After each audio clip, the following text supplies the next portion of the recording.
растворение привычного взгляда на мир, на реальность, глубокие вопросы о собственной жизни, смысле жизни и кто я есть на самом деле.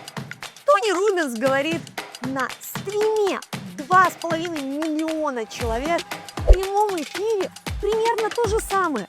Псилоцибиновые трипы меняют отношение к реальности и помогают лечить депрессию.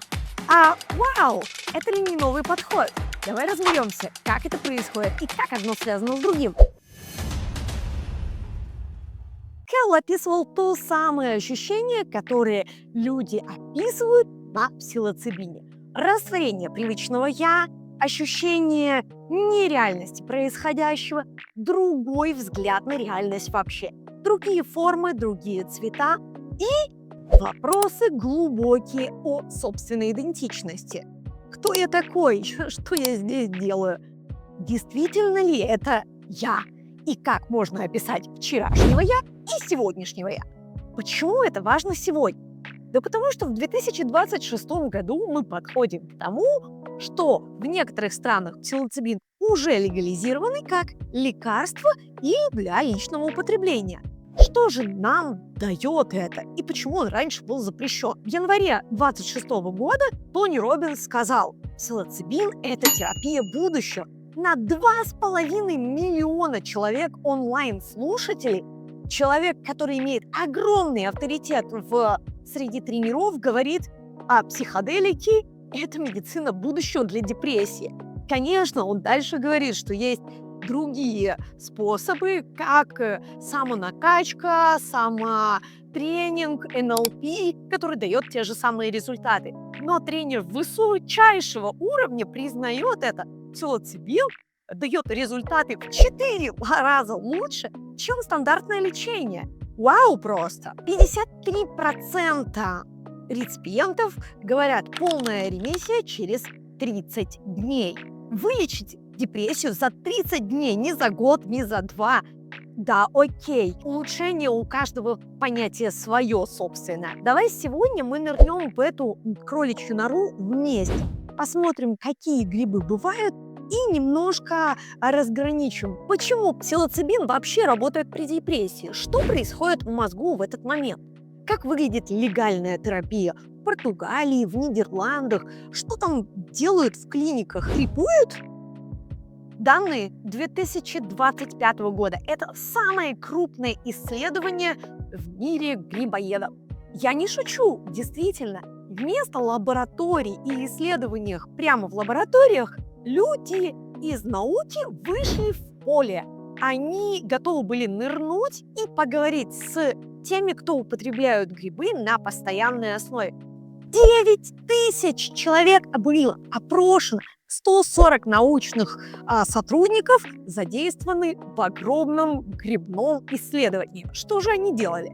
Они спрашивали, почему вы едите, кто вы есть, зачем, что вам это дает. Впервые такое исследование было с точки зрения тот, кто уже употребляет, и выходит и говорит об этом открыто. 19 языков было задействовано. На секундочку, люди, которые говорят на 19 языках, рассказали о своем опыте, трипах и выводах. Начнем с пониманием врага. Депрессия – это как тюрьма для вашего собственного мозга. Это неплохое настроение, это биохимические связи, когда ваше тело не умеет радоваться моменту. Это нейробиологическое состояние.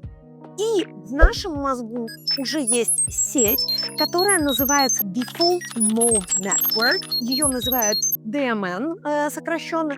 Это сеть пассивного режима, автопилот. Что DMN делает? Она создает ощущение «я», такой автопилот для нашего ежедневного существования и отвечает за привычки. То есть бесконечное пережевывание одной и той же информации, мыслей тоже входит в DMN. DMN поддерживает жесткие паттерны мышления, наши установки, наши верования, то, чем мы привыкли себя ощущать, наши ограничения. Я не могу летать, да?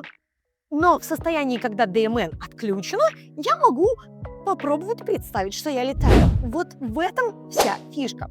Представьте, что ваш мозг – это заснеженное поле.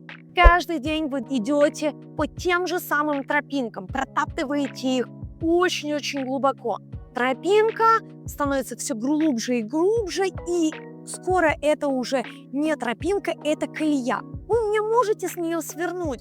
Вы знаете, что там глубоко, там некомфортно, оттуда невозможно выбраться, возможно, можно даже провалиться по пояс. Эти мысли могут быть разные, в том числе «я неудачник, у меня ничего не получится».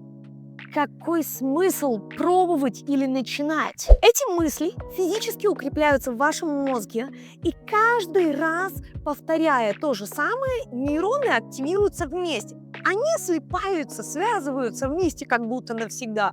Все, мы нерушимы. Депрессия – это когда ваш мозг застрял в одних и тех же нейронных путях, и они реально негативные. Почему антидепрессанты часто не работают? В чем же проблема? Да, антидепрессанты не меняют паттерны, они делают их чуть менее болезненными. Но вы идете по той же самой тропинке, и как только они перестают работать, вам опять становится больно. Твою мать, это зависимость. На антидепрессантах эффект наступает на 4-ю, 5-ю, 6-ю неделю, и работает он в 40% случаев. При отмене часто возврат симптомов, если не с большей силой. Так в чем смысл? Не лучше ли принимать наркотики в терапевтических целях? Давай разберемся, лучше или не лучше. 30% пациентов с депрессией резистентны ко всем стандартным методам. Они лечатся год, 2, 3, 5, потому что иногда им в кайф. Иногда нет другого варианта. Я не знаю, в чем фишка залипать в этих состояниях, но нужно что-то менять. Годы терапии, десятки препаратов – это все одна и та же колея. Окей, давай поменяем угол зрения. Псилоцибин, представь себе, это свежий снег. Он делает нечто совершенно другое. Он обнуляет систему. То есть передние доли и задние доли больше между собой не связаны железобетонными. Там нет проторенных дорожек. Где же жесткие тропинки? Где привычный мне мир? Псилоцибин их временно растворяет, аннулирует, отрезает. Это может вызвать абсолютно непредвиденные результаты. Мозг переходит в состояние повышенной энтропии, полнейшего хаоса в голове. Суп, коктейль, называйте как хотите. Но это природный первозданный хаос, продуктивный хаос. Все заснежено, все старые тропинки исчезли. Вы можете проложить новые пути. Второй пункт. Псилоцибин увеличивает нейропластичность. Это доказано. Нейропластичность – это особенность 21 века, которая необходима просто создавать новые связи, новые длинные или короткие, но вариативные связи. При депрессии она снижена, и псилоцибин ее резко повышает. Соответственно, вот и тебе и вывод. Тони Роббинс прав, псилоцибин помогает против депрессии. Ну, а также правы США и Министерство здравоохранения США, которое легализировало его. Этот мистический опыт теперь можно получить в клиниках США. Браво! Исследование Джона Хопкинса говорит, чем глубже мистический опыт, тем сильнее терапевтический эффект. Ну да, вы слышите иронию в моих устах. Реально они легализировали мистический опыт. Молодцы! Умеют делать деньги. Что люди описывают во время трипов? Растворение эго, ощущение единства со всем миром. Я разговаривал с Богом. Мистический опыт глубокого формата. Это всего лишь химия? Блин, как обидно. Но бывает по-разному. Один из 5 самых значимых опытов в моей жизни наравне с рождением и смертью. Все это теперь легализовано в клиниках США. Почему только сейчас? Да нет, не только там и не только сейчас. В действительности люди употребляли и употребляют это вне зависимости от запретов или не запретов. Уже давно в Голландии это принято как норма употребления в микро- или средних дозах. В июне 2025 года Compass Pathways опубликовали результаты фазы номер 3. 258 участников с резистентной депрессией, которые лечили ее много лет или как минимум 1 год, они показали 71% ремиссии. Естественно, сейчас это все ожидает одобрения, но это уже не альтернативная медицина. Это фейз 3, это клинические исследования. Туда даже можно записаться. В разных странах это выглядит по-разному. Например, Португалия давно уже придумала на этом делать деньги, и псилоцибиновые ретриты замаскированы под клинические эксперименты. Проходят анализы люди перед заходом в церемонии, которые так и называются церемония лечения от депрессии. Забавно звучит, но, допустим, натуропаты и conscious therapist, как называется это вульгарно, делают следующие вещи. При заходе в церемонию проводится исследование фармацевт с научной степенью и психоделик коуч. Группа 6-10 человек, групповая терапия или приватные сессии. Все это возможно получать абсолютно легально с медицинским скринингом вдобавок. Средняя стоимость подобных трипов от 1500 до 3000 в зависимости от ретрита. Бывают однодневные, бывают трехдневные. Хочешь триповать 7 дней, можешь триповать 7 дней. У каждого подготовка, пояснение намерений, установление доверительного отношения с проводником – это норма. И интеграция, и осмысливание опыта также являются частью абсолютного процесса. Чем это отличается от нашего сопровождения психотерапевтами или психиатрами, только размазанными на 6-8 недель, иногда месяцев, иногда даже лет. Что же получается? Псилоцибин как кнопка перезагрузки нервной системы. Люди обнуляются и перепрописывают свои программы. Отлично, если при этом отключился внутренний критик и замолчал хотя бы на пару месяцев.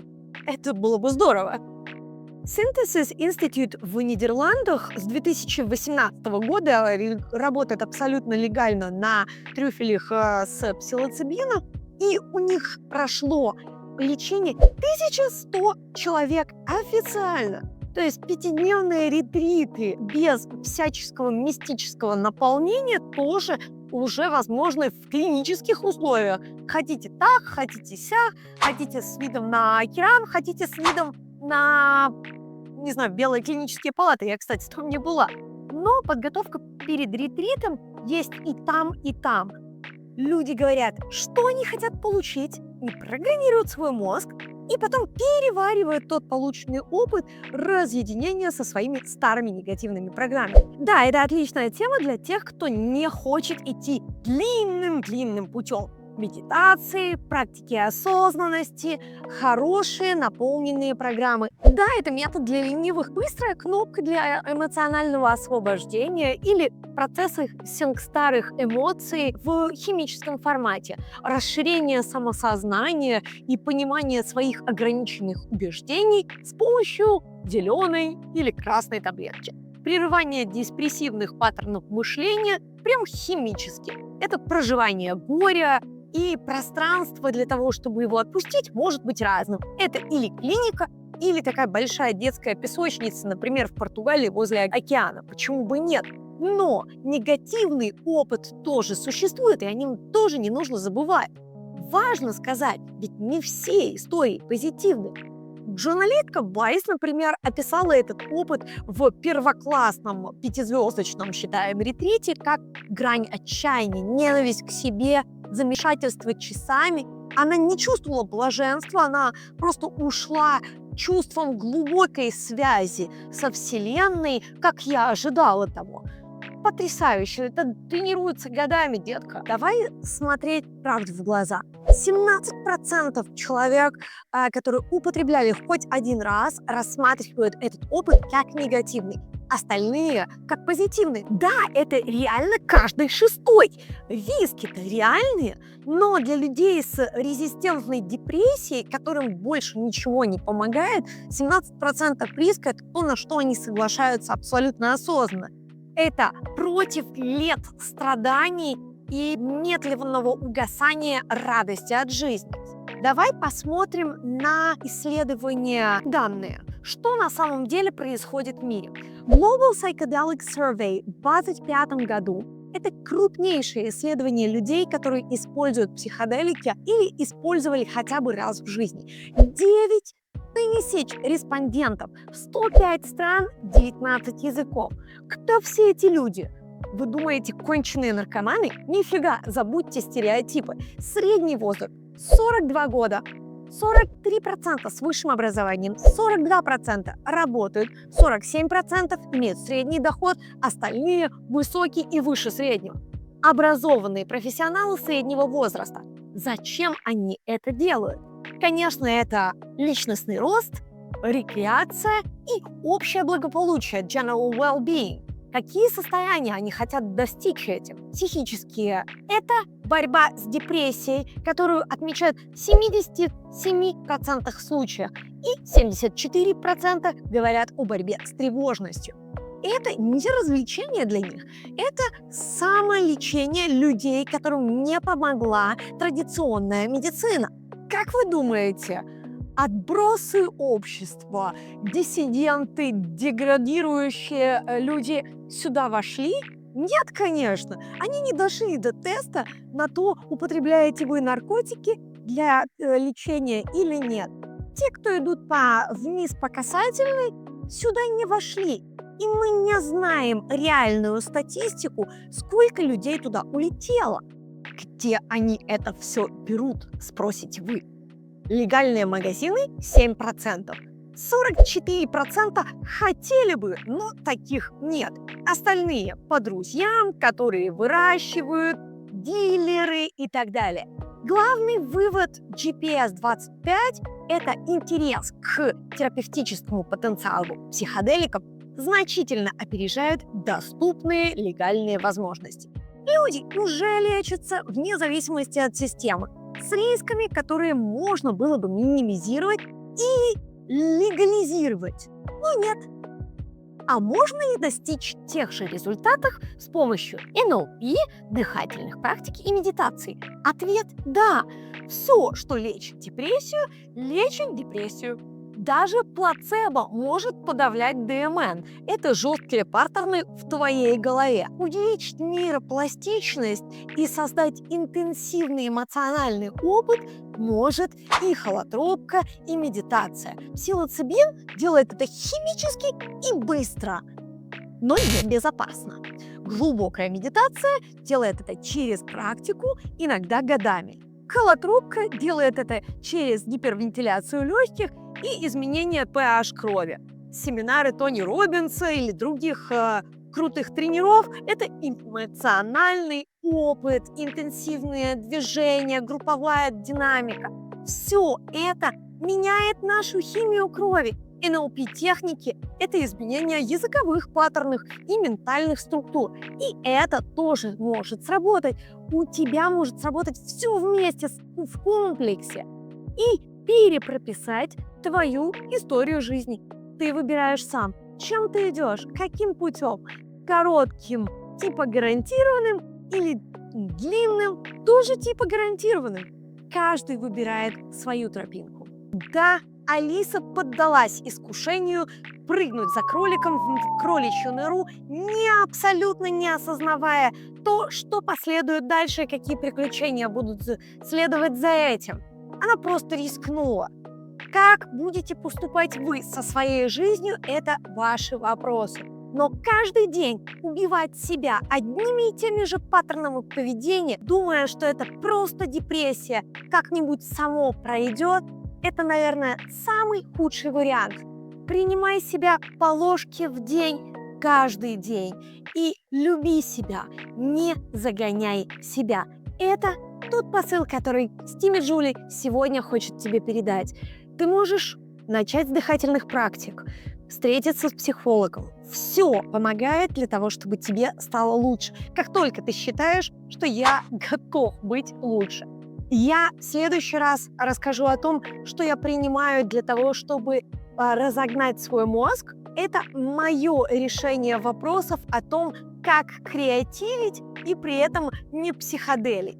Это ежовик, lion's mane. Это легальные витаминки, которые продаются на iHerb и на других источниках. В Украине даже целые фирмы создаются ежовик, lion's mane по-английски, силиконовая долина на всем этом висит.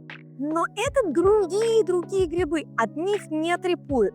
О том, какие бывают разные варианты того же самого, что мы называем грибочки, от шампиньонок и вешенок до псилоцибина, мы говорим в следующем эфире. Смотрите с Тимми Джули.